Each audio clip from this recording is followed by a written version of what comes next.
check out ESPN Films' newly released 30 for 30 podcasts. From the producers of our award-winning documentary series, this is an amazing collection of sports stories you need to hear to believe. Speaking of amazing, Delta Airlines and the Fly Delta app make your travel experience amazingly easy with real-time bag tracking, e-boarding, and passport scanning during check-in. And don't forget to download 30 for 30 podcasts to fill your flight with stories that will keep you coming back for more. Always an honor and a privilege to have my next guest on, because as you know, when he arrives, it is time to talk football. He's a resident odd makers for the Associated Press, founder for pregame.com, resident handicapper right here on the Stephen A. Smith Show, ESPN Radio. Ready to start off the 2017 NFL season. His name is the one and only R.J. Bell, and he's on the line with us right now. What's going on, R.J., man? How you doing? Stephen, it's good to be back. Football season is here. Let's do it. Football season is here, no doubt about this. You talked about, before we get into the NFL stuff, what shocked you about last week? And I saw Howard, as a 45-point underdog beat UNLV. I saw Liberty, the paragons of virtue at Liberty University beat Baylor.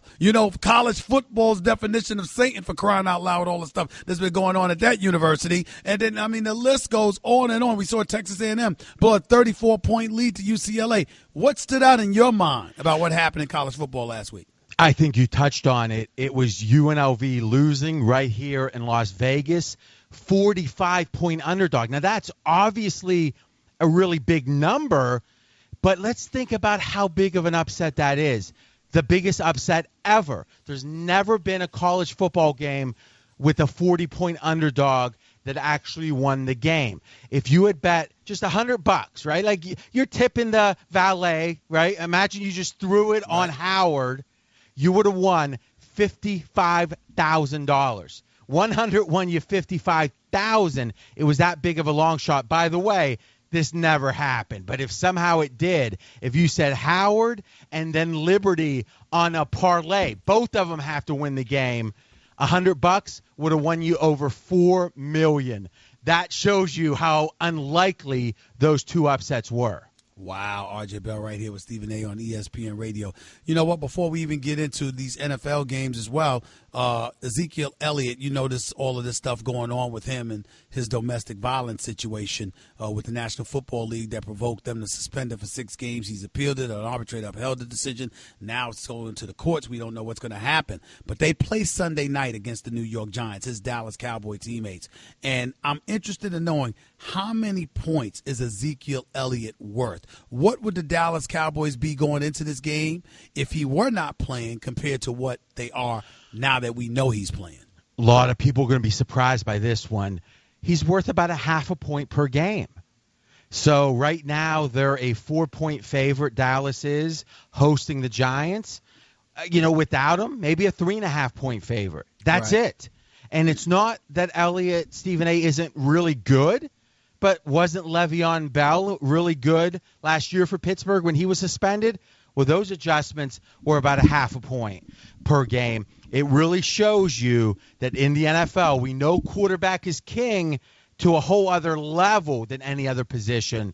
But running back is, I don't want to say undervalued, just not very valued right now, especially, and I watch you pretty much every day on First Take, and I've heard you talking about it. The question is, how good is Elliott really relative to that offensive line for Dallas? How many running backs could put up really big numbers with that amazing offensive line? So I think most people think Elliott's really good. We can debate just how good. It doesn't matter. The best running backs, 0.5 point a game right now in the NFL. Cowboys favored by 4 going into the Giants game Sunday night. Why is that? Well, home field is 3, right? We always talk about that. So this is saying Dallas is a little bit better than the Giants, plus they have home field. I lean Giants here. My question is this. Elliott, the machinations, the back and forth, that cannot not be a distraction. It has to be a distraction. And you got to wonder physically, is he going to be there 100% with all the distraction? And then you think about the Cowboys at home.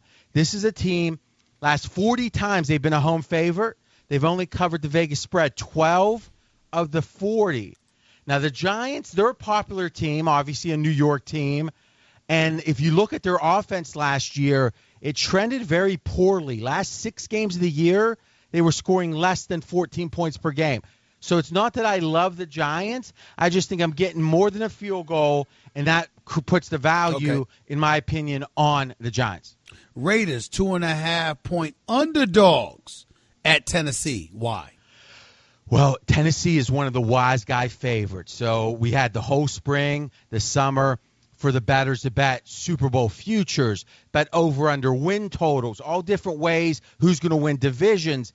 And Tennessee got so much professional support, a lot of optimism. Obviously, they've had amazing draft choices, or at least high-up draft choices. They got Mariota.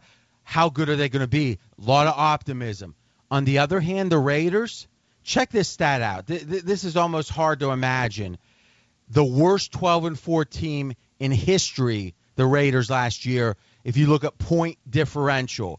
And I think that is very important to remember, is when you win a lot of close games, the record looks mighty good, but it's a lot of luck, right? If it's a 42-yard field goal at the end of the game, you make it, you win, you miss it, you lose. Are we really saying making or missing that means all that much? No, that was an even game. But the Raiders were so lucky, and I'll say it, lucky, winning those coin flips. Their record looks much better than I think they really were last year. And because of that, Tennessee is where the wise guys, they really like them against the Raiders. Packers favored by 3, hosting the Seattle Seahawks, even after Seahawks got Sheldon Richardson. What's up with that? Which I think Richardson for the season is a really nice pickup. Week 1, I'm not sure how much. I remember back to home field. Home field's 3. I think Green Bay has the second best home field in the NFL. So their home field is a rare 4. They get an extra point. So now if the line's only 3, what does it say? It says Seattle is supposed to be the better team. And maybe I agree with that by a smidge. But you know what I know? Seattle is not a very good road team. They are great at home, probably the best. If I had to rank home fields, it's going to be Seattle 1, Green Bay 2. But if you go back to 2011 for Seattle, they've had a lot of good seasons since, obviously, right? Super Bowl appearances, Super Bowl victories. In all of those years, there are only one game, the Seahawks, above 500 on the road. So if you're winning Super Bowls and you're still 500 on the road, you're not a very good road team. Green Bay's a great home team. I think one of the better bets of the week, Green Bay laying only the field goal. By the way, Aaron Rodgers, this is his current streak. 37 touchdowns, 7 interceptions. Wow. RJ Bell right here with Stephen A. on ESPN Radio. Steelers -9 at Cleveland. Why? This is the trend game of the week. Now, think about this. They're on the road, Pittsburgh, and they're almost favored by double digits. That's some optimism with the Steelers. Obviously, Hayden at quarterback is a nice addition. That was the weak position for the Steeler team, that defensive backfield. Right. Here's the trend of the week, Stephen A. The Browns in season openers, and this is since the franchise resumed in 1999. So, in 18 season openers, 1-17 straight up for the Browns, 4-14 against the spread. You could say, well, they weren't very good. They lost a lot of games. Well, the spread is supposed to equalize any team, no matter how bad they are, and they're still 4-14. So I think there's some logic behind this, which is Cleveland hasn't had good organization, good coaching, and week 1 is when the good coaches tend to excel because they've had the whole preseason to get ready. So I don't necessarily want to lay 9 with Pittsburgh, but no way am I betting the Browns in week 1. Hey, well, we saw the best coach in the game struggle in week 1 with Bill Belichick last night. So what do you think? What do you think? What's your takeaway from that game? I think injuries. I think that and the combination that they were feeling themselves and relaxing just a little bit, hearing all that talk in the offseason about how dynastic they may end up very well being. I think it got the best of them, and I think Bill Belichick and Tom Brady will definitely rectify that situation. I got to get ready to go, so I want to get to a couple of more games real quick, RJ. Eagles -1 at Washington. Why? Eagles, another team that's getting a lot of wise guy love. But think about the home field again. Now, if the Eagles are favored by 1 at Washington, that means if this game were in Philadelphia, the Eagles would be a 7-point favorite. I just don't think the difference between these teams is that much. And you could actually bet this game a month or two ago, and Washington was favored by 2.5. So I think there's a lot of love right now for Wentz and the Eagles. I just think this line has moved too much. I like the Skins as a home dog. Cardinals favored by 2 at Detroit. I'm interested in this game because I want to see what Matt Stafford's going to do now that he's got this contract.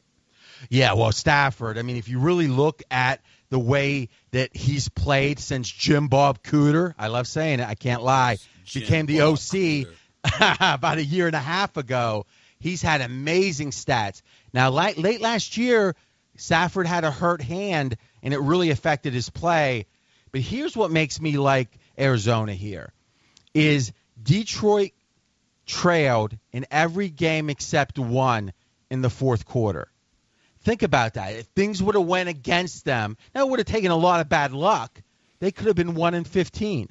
Right. So I think it's back to those close games. Detroit got really lucky in those close games. You can say it's skill, but long term, no one tends to win close games more than any other team. So thus, I think in the end it evens out. I like Arizona, a small favorite at Detroit. Los Angeles Rams plus 3.5 at Denver. I tell you, I'm a little optimistic on the Rams, just a little bit. And here's the logic. They moved, obviously, from St. Louis last year, and it was a big distraction. People tend to underestimate these are human beings. They might be millionaires, but they still got to worry about their kid's school, and the wife has to find a new gym, and all those just reality of distractions. And I think the Rams, it should trend up this year. But we know, Stephen A., that this is a league of quarterbacks, and I am such a big skeptic of Goff that I'm not anxious to play the Rams really in any situation. I'm going to wait and see, but unless Goff shows me something very different than last year, I think he's one of the 5 worst quarterbacks in the NFL. Let me ask you this before I let you get on out of here. Well, speaking of worse, how can we negate talking about the New York Jets? Super Bowl odds out of Vegas, they are dead last, 1,000 to 1. The next best, 31st, is the 49ers at 455 to 1. The Jets are 1,000 to 1 in terms of Super Bowl odds. Are they really this bad? Have you seen something this bad in a long period of time? So one thing we do in Vegas is have season win totals, over under a certain number of wins for the 16-game regular season. Right now, the Jets, season win total, 3.5. So if they win 4 games, if the Jets win 4 games, they've exceeded expectations. That's how low the expectations are. I actually like the over in that, and here's why. The narrative has started that the Jets are tanking. I don't believe NFL teams tank. And because we've seen so much in the NBA of tanking, I think people believe it. But, hey, listen, you've been on the sideline, Stephen A. These guys, if you don't try 100%, you're going to get hurt. I think the Jets do better than people think. They're still a bad team, but I think they win 4 or 5 games, much more likely than 1, 2, or 3. The founder for pregame.com, the official odds maker for the Associated Press, our resident handicapper right here on the Stephen A. Smith Show, ESPN Radio, the one and only R.J. Bell. Always appreciate you, buddy. Thanks so much. Okay, Kevin, for the grand prize of $1 million, what color is the White House? I know this. 5 seconds. Oh, switching to Geico could save you a bunch of money on car insurance? Okay. Judges? That's true, Kevin. They'll allow it. Congratulations. You're a winner. Woo! Geico, because saving 15% or more on car insurance is always a great